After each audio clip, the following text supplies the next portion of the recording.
Hi, good afternoon, good evening, good morning, perhaps. It's lovely to see you all here today. And today I am super excited because I finally get to introduce all of you to Sabrina Agius, who is a friend, a colleague, and a role model as an agent of change. Now, Sabrina and I have known each other for about 2 years now, and she's just one of those people that I connected with immediately. Her energy, her strong core values, and her vision. And funnily enough, that's what we're going to talk about today.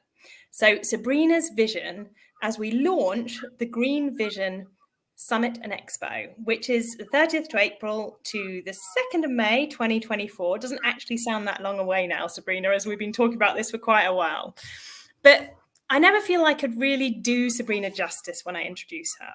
So I'm actually going to ask you, Sabrina, to introduce yourself because your job title is CEO of GSE Technologies, but there's so much more to you than just one title.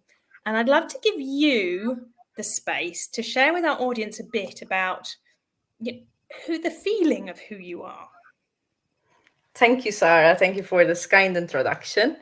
And of course, the feeling here is mutual. You've been a person that has been here more than 2 years. But who am I? Um, I am me. I feel that I am this simple person with a past, and I since a young age I've been a voice for justice, for the environment, and this has been tagging with me all along. I was a journalist for quite a long time, and my focus was just that. I wanted to be the voice of the voiceless, and this is why my job was my passion, right? So then I went into different sectors, marketing. I've worked with NGOs. I've worked within the iGaming industry, and I've worked within government here in Malta. I've worked with two different ministries, under the Ministry for the Environment and under the Ministry for tourism. So, but you grow and you learn in life, and you feel like there's something missing. So I always wanted to do something that maybe is crazy. Uh, when we grow, when we're growing, people tell you, you're crazy, you're sensitive, you're this, you're that. We're given these labels, and when I was younger, I used to take it so personal, and I used to be offended. Nowadays, though, I look back at this and I do acknowledge that yes, I am sensitive and yes, I am crazy because but it's good crazy, because if I wasn't any of those things, if I didn't take risk in my life, we wouldn't be launching this event today. So this is who I am. I am a person that is passionate. I am a person that wants to bring change in this world, and not just in my country of origin, that's Malta. And if you're not crazy, if you're not sensitive, and if you're not sensible, you cannot do any of these things. So this is me, and I thank you for being here and for joining us in getting to know better what this green vision is all about. Yeah, I already hear your passion coming through, and obviously your passion is part of what we're talking about today. But as we launch the Green Vision Expo and Summit for 2024, how are you feeling? Why is this important to you? I feel satisfied. This is an important milestone. It's been coming. We've been working hard for this for quite some time now. So launching it in this humble way is important to me, because this reflects exactly who I am and what the values of my company, of GSE Technologies, are. So I feel good. Of course, I'm excited because it's the first time that we're publicly sharing what we've been working on during the past years. So, of course, I'm quite keen to do that. Quite exciting. Yeah, definitely. So come on, tell us, what is driving you to create a more sustainable and, as I see it, a kinder future for our planet? Because I almost see it that you're investing in humanity. The thing is this, Sarah, that I mean, look at our surroundings. Even those that are listening to this podcast, right? We come from different countries. There are people from Norway, from Singapore, from the UK, from Ghana. So we're hitting different parts of the world, Yeah. and we all are coming from somewhere. I'm coming from Malta, and I deeply love my country, and I feel that, and my country is my driving force. Why? we we see injustices every day. We speak about technology, we speak about the future, we hear leaders talking passionately about sustainability and how much they love their country, their people, and they want to do better things. Reality, though, is completely different when you're on the ground. The difficulty with leadership, unfortunately, is that leaders speak, but then their people and they themselves are not on the ground. So, whatever they're preaching about completely does not resonate with what's going on in reality. And this is the driving force. Malta is a beautiful country. We pride ourselves to be a Catholic country. We pride ourselves to be givers. We pride ourselves to open our arms to everybody. But then we see buildings all over. We barely have any land left. We see people in the streets. This is something new to us. It's a very recent phenomenon. The first time I saw someone was last year, and I went to my car and I cried. Even now, I get emotional about it because how can any leader be proud of these things? So, these are the driving forces that led me and kept pushing me against all odds to feel green vision and keep it going. Yeah, always that key tie back to humanity, back to how we're showing up in the world, and this gap that you and I often talk about, which is between intention and the amazing words that come out of people's mouths and actually the action that we're taking to make that into a reality. That's kind of the gap, the marketing gap, if you want to call it. But Yes. you're putting in so much time and energy and commitment into this event, and you've been through so much. I can't even start to explain to anyone who's listening what Sabrina's been through in the last 3 years to bring this vision into a reality, to start these wheels in motion. So come on, tell us, how do you stay positive and focused in amongst all these kind of different inputs and so much almost resistance to what you've been trying to achieve? I think the answer to this, Sarah, is easy. It's the purpose. It's the goal. So yes, I've been through hell and back in these years. It's and the resistance that we found from companies, from governments, from individuals, it's been endless. But I keep focused on what I want out of this. The thing is this, Sarah, that we talk about progress, we speak about technology, and it's all good. But how can we leave behind humanity? How can we leave behind the purpose of investing in people? We can invest in the best technology in the world. We can have the best and most technological city in the world. But if we are lacking humanity, if there is a person in the street and has no food and we shy away from that, then we are not being real with ourselves.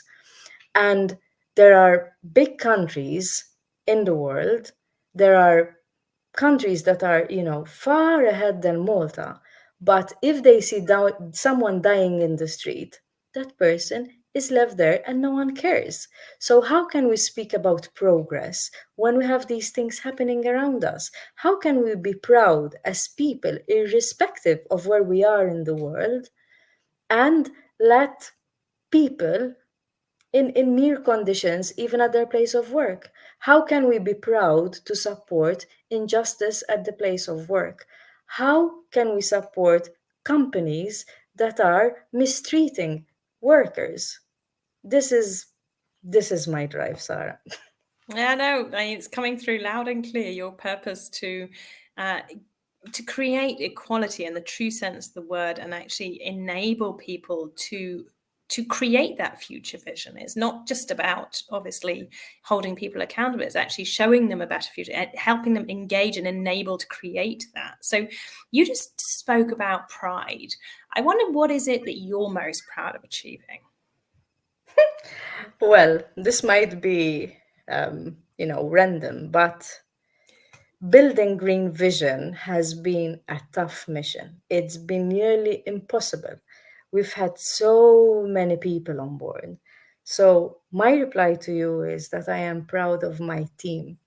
I am proud of the people that have accepted me, who I am, and how I am, and individuals that have the same values, as it's not easy, you know it's not easy to stick to your guns and drive this purpose and make it happen. So I am very proud to have built a team that has values. And the reason why I'm saying this is because that when they're dealing with our clients, uh, they're dealing with people and they're doing it in the most decent of ways. And I know that the way they're behaving out there reflects me, my values, and GSC. Yeah, creating that coherence in a diverse team, enabling people to shine is obviously a big part of what you were just saying in the previous answer, actually, interestingly. So I'd like you to kind of elaborate a little bit as to, obviously you're based in Malta, which is why Malta's a great starting point, but why else is Malta a great starting point? And why is your event different to, the thousands of sustainability events that we see all around the world? Well, Malta is the most imperfect of places in the world, right? We have uh, a lot of things going on. We're small, but we can be an example to the world. There are big countries out there that right now they have decided to be out of COP28, right? And these are countries that are emitting the most emissions. And that's okay, it's fine. But what are you going to do to compensate for that? So why Malta?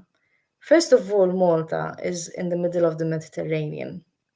We are a country that's neutral. We are in a position where we can connect everybody from Asia to the Gulf region to Africa and to Europe. So, Malta is a very good place to make things happen. Of course, I would like to attract investment to my country.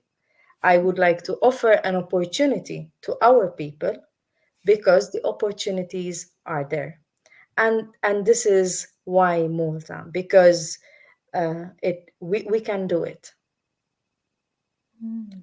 And you have the big countries that have the money and they're still not doing the right thing.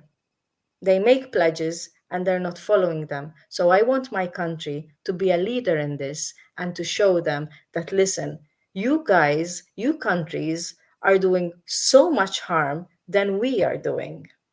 But we are deciding to do the right thing with the help of professionals, of other countries that are doing the right thing, of companies that are investing in the right ways. So, It's yeah. interesting. You're bringing out the point, which obviously we will kind of come on to as we go through, about collaboration and co-creation, actually, that Malta kind of like fuses these elements together quite nicely because of your situation on the map, but also because of the ties and the ability to create change quite quickly within a smaller environment, to be able to then obviously build it up into a much bigger more global force. So, why is your event, why is GSE, like creating the Green Vision Summit and Expo? What's going to be different about it? What can people expect? The thing is this: the world lacks leadership. We have a lot of people out there that really know how to talk. And we want to lead by example. We cannot build a product, we cannot have an event where we're not leading by example. And this is the main difference between Green Vision and whatever is out there, right? We want to hold our speakers accountable for what they're going to pledge during our summit. The summit is built in a way where we want to direct leaders, companies, NGOs to work together. There's resistance out there for collaboration. And I know because I've lived it throughout these years. Uh, these words like collaboration, co creation are overly used but not practiced. And this is happening because individuals, owner of companies, fear competition. They fear that they're going to make less money. Collaboration and co creation is not about that. It's literally having the same beliefs and going forward and find a way to move forward together. So, how is GSC doing this? First and foremost, we're going to control our own emissions. We've spoken to all our suppliers, including the venue, to start having a green vision themselves, to start at least having a strategy put in place of how to be better. Not only in terms of emissions, of course, but in the way of how the company is led. So, in fact, we have invested in a green policy. So, everybody attending Green Vision, whether it's a sponsor, up to the visitor, up to the stall that's going to be, we have put effort in all of this because we cannot preach about a green vision and not even having a green policy, right? So again, when it comes to the speakers, we want to monitor whatever is being said purposely because we don't want to be that event where we speak but action is not followed. So Yeah. So, I mean, this kind of leads on to who is it you're actually inviting to attend the Green Vision Expo and Summit? well, I think we're an open platform. We are inviting all those that are ready to do right by the planet. That is what is important to us. So there are companies, individuals, and countries that are already walking the talk, right? So those are important to have on board. Then there are others that are lost. And do we blame them for being lost? I don't, because there's so much going on in the world and there's no real direction. So, yes, we are inviting those to come on board because on our platform, they will find the right expertise to support them. Then there are others that need this change. So we are inviting all those that want action to happen Mm. because, um, you can think that. Let me give you a practical example, right? I wanted to lose weight like for quite a while, but I wasn't doing anything about it.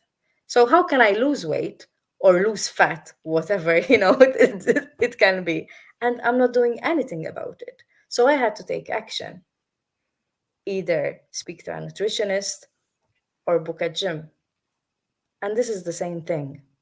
Yeah. So you're helping bridge that gap between people that have got great intentions to actually helping them take action. And obviously, you're aiming to bring together different parts of society to collaborate, exchange, co create solutions at the summit. But Yes. kind of go into a bit more detail. Why is this important? Sarah, along the way, I've met researchers, which is research is crucial to all of this because without research, there isn't innovation.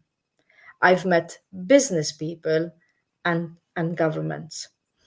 And the thing is this that everybody wants to work in silos, and it doesn't work that way.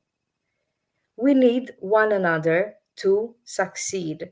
We need one another to make things happen.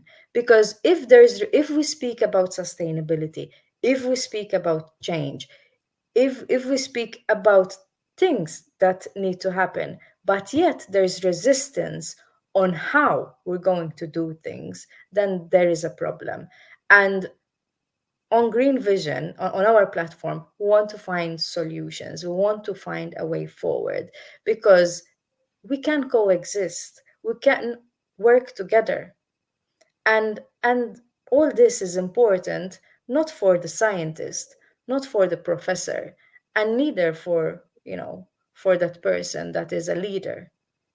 This is needed for our population. This is needed for our people because the gap is here that when we speak about these things, okay, documents are written, policies are made.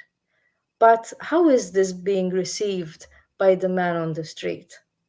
How is this being received by the student? How is this being received by the housewife, by the farmer?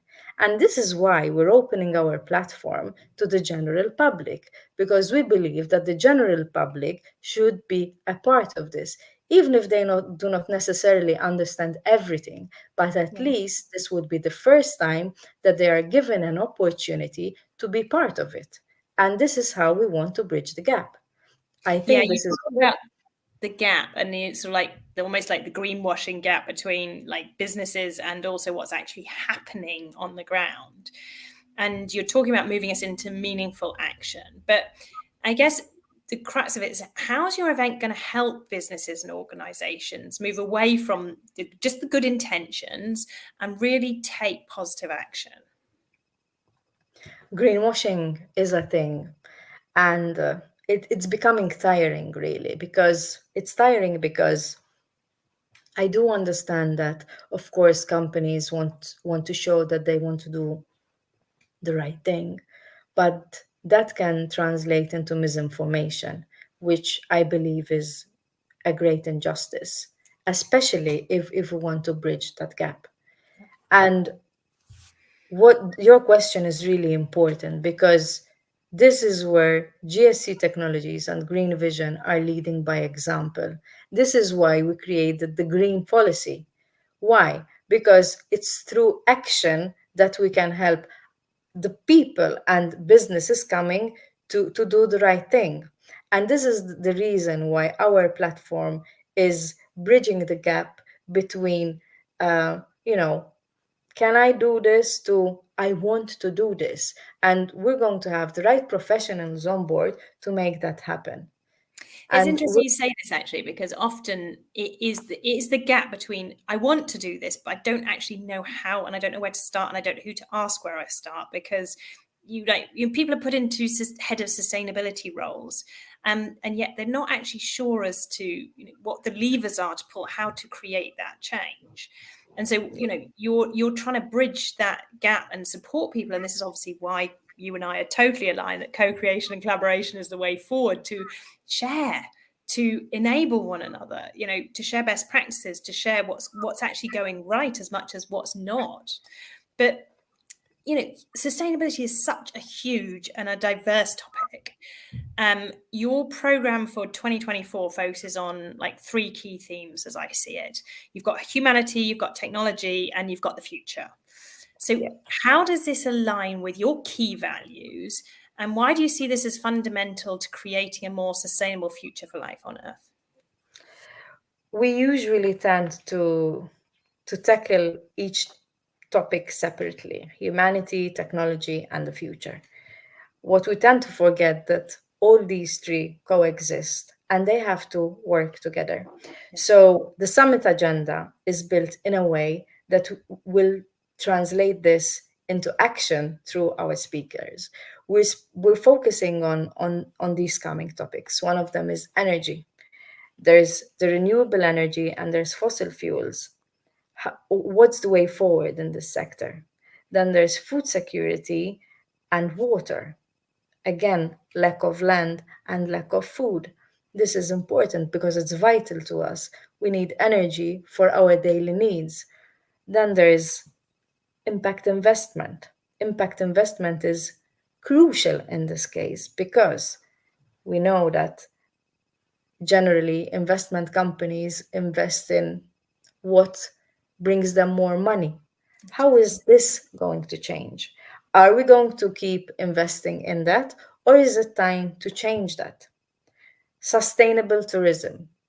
Our country is based on one of its economic baselines is tourism. What is the importance of sustainable tourism? What does it even mean? And then there's hope.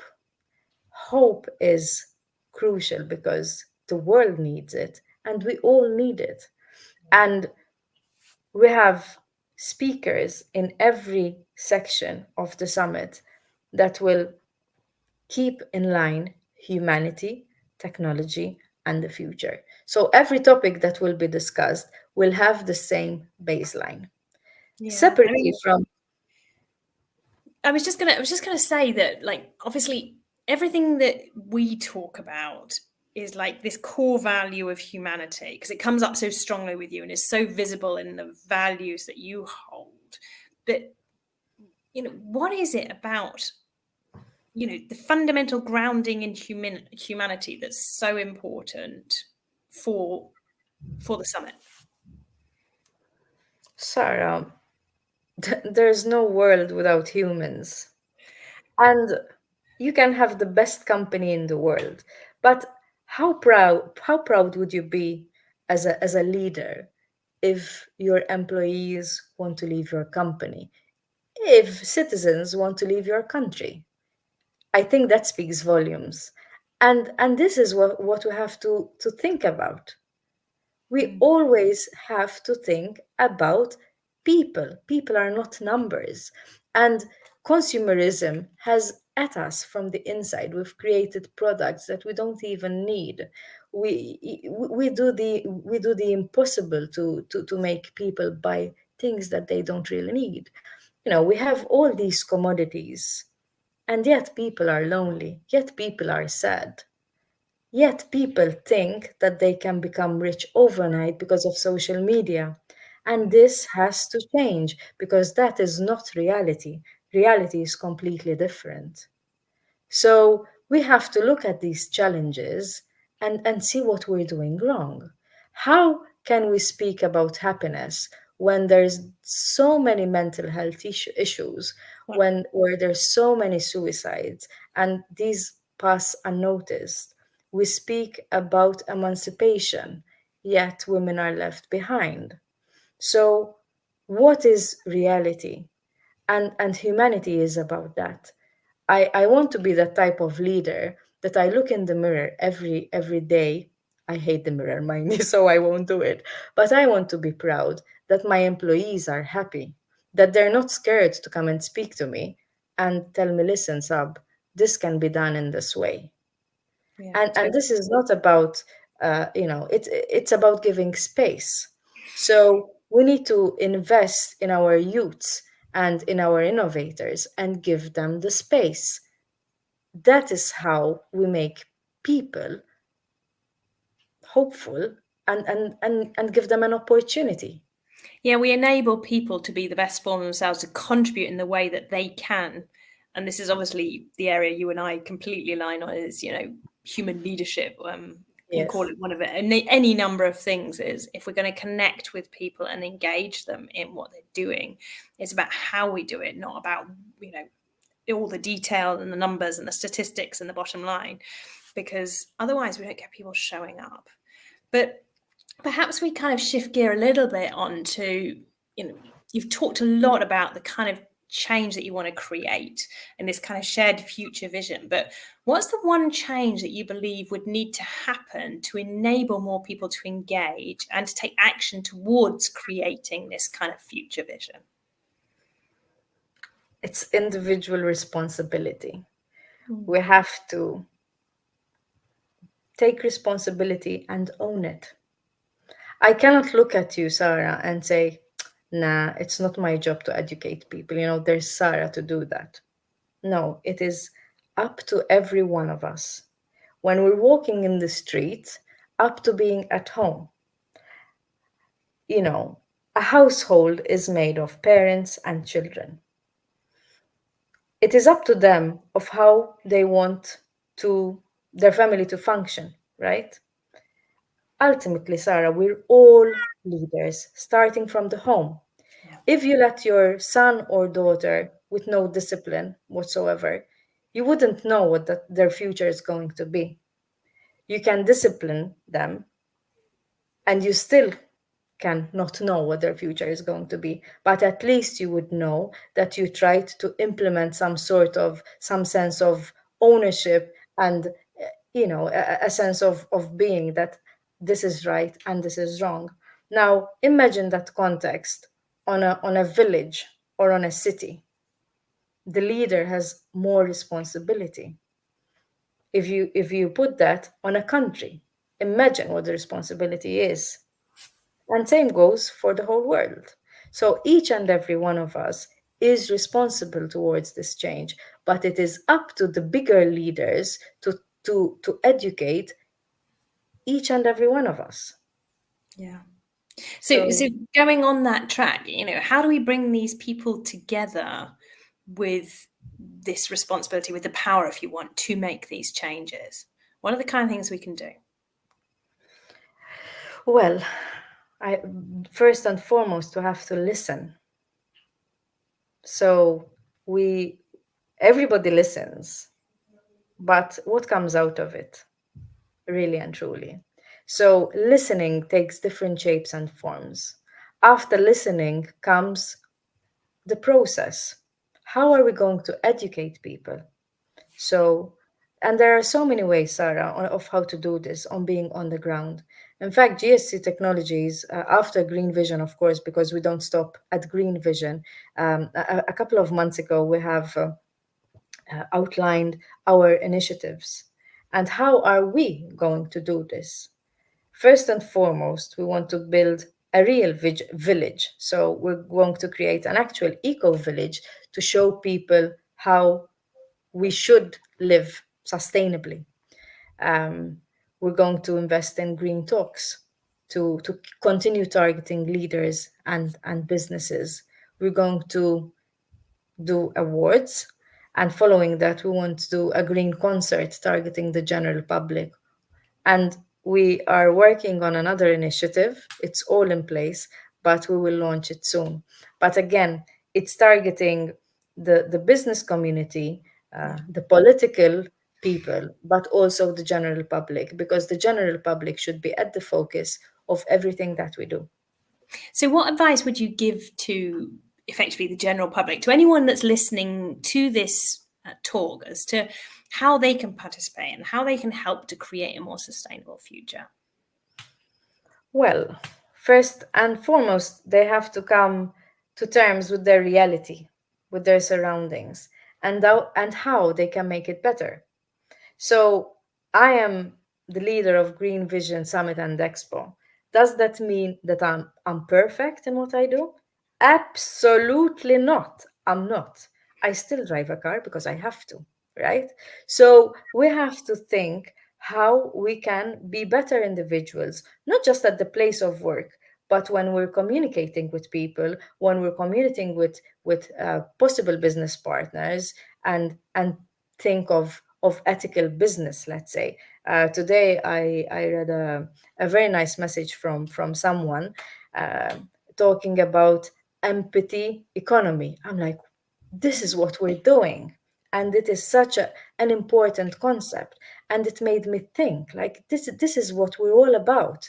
And and when you create empathy, uh, because in general we think of profits, but if we start educating, not shying away from profits, because everybody needs to make money, right? But how can we be better at doing business? And so again, it comes from the self of being at home with your family or loved ones, up to that. Yeah. So we are getting close to the end, and I've got so many more questions. Maybe we need to do a take two of this, because there's just so much more that comes Probably. out when you speak, and I go, oh, we need to ask this as well. But you know, let's talk to the people we want to talk to today. If you're a decision maker, if you're a futurist, maybe you're a sustainability specialist, you're an industry leader, or you're a brand and you've got a brand that's like aligned with GSE's vision, what is your message to these people, Sabrina? Join us, join our mission. We want to work with people that align with us, that want to send the same message, that have, uh, a goal. So we want these companies, these individuals to align with us, to help us do the right thing, not just for my country, for Malta, because we're just the starting point, but for the rest of the world, because the world needs it. So why not do it? Let's work together. Be part of the Green Vision, because Green Vision is not a company. It's not about me. It's not about you, and it's not about GSC, but it's about the people. So companies, individuals, leaders, I urge them to join us, because it's only together that we can do the right thing. And the message is clear there, because without unity, there's no strength. So, how can anyone listening kind of get involved? How can they participate in joining you and me in Malta between the 30th of April and the 2nd of May next year for the Green Vision Summit and Expo? We're offering different ways of how people can participate, or companies or government or entities. So it's either through sponsorship, partnership, collaboration, or even by obviously attending our summit. We're going to have various events surrounding Green Vision. We're also going to have a leadership session that will be a side event, which is quite crucial and important. We're also going to give an opportunity for visitors to see our country, and to visit our heritage, which is so dear to me. So, in terms of impact measurement and evaluation, how do you envision ensuring that the outcomes and the results of the summit are kind of properly communicated? And what steps are you kind of taking to ensure transparency? Because this is obviously one of the big things about what you're trying to do. I said earlier that we have to lead by example, and this is exactly it. And this is the reason why we want to monitor ourselves. We're going to create as less emissions as possible, but when it comes to accountability, uh, this is why I said it doesn't stop at Green Vision. Transparency means that we need to keep the public and our audience informed of the outcome of what has been said. And following that, of course, there will be a program of events to support what we did. Amazing. So, finally, I want to thank you personally and on behalf of future generations. Thank you for putting in so much effort into creating a better future and a more positive narrative for how humanity can continue to thrive in balance with our natural habitat. Because, you're persevering where others are struggling. You give me energy, but also a lot of other people through standing strong for what you believe in. You're really leading through your values and role modeling what leadership can look like when guided by a very clear vision and purpose. So thank you, Sabrina. And I've loved having the chance to chat to you live today. As I said, there are so many more questions I want to ask you, but we said we'd try and keep this to, 30 Yep. to 40 minutes. We're heading now towards 40, as we knew we would. But please, get involved. Ask us your questions. If you've got other topics that you want to hear Sabrina talk on, then, put them in the chat, because this is what will help us ensure that the narrative of what we're creating is applicable to all and is also informative. Part of what we're doing here is helping to drive this change. So, Sabrina, thank you so much. And is there anything you'd like to say to the audience before we wrap up? First of all, I thank them for listening through, because it's been quite long, and I really hope that those listening will be part of what we're doing, and I'm sure that they're here because they believe that this resonates with them. So let's get the word going around now. Well, we've got some great comments that you can go and respond to after this. If you want to get in touch with Sabrina, you can get in touch with her clearly through LinkedIn, and you'll find all of her details. And obviously, please go and have a look at the GSE and Green Vision Summit and Expo website. and look at the ways you can get involved, because Sabrina and I would love to both see you in Malta next year. Take care, everyone. Have a lovely evening. Bye for now.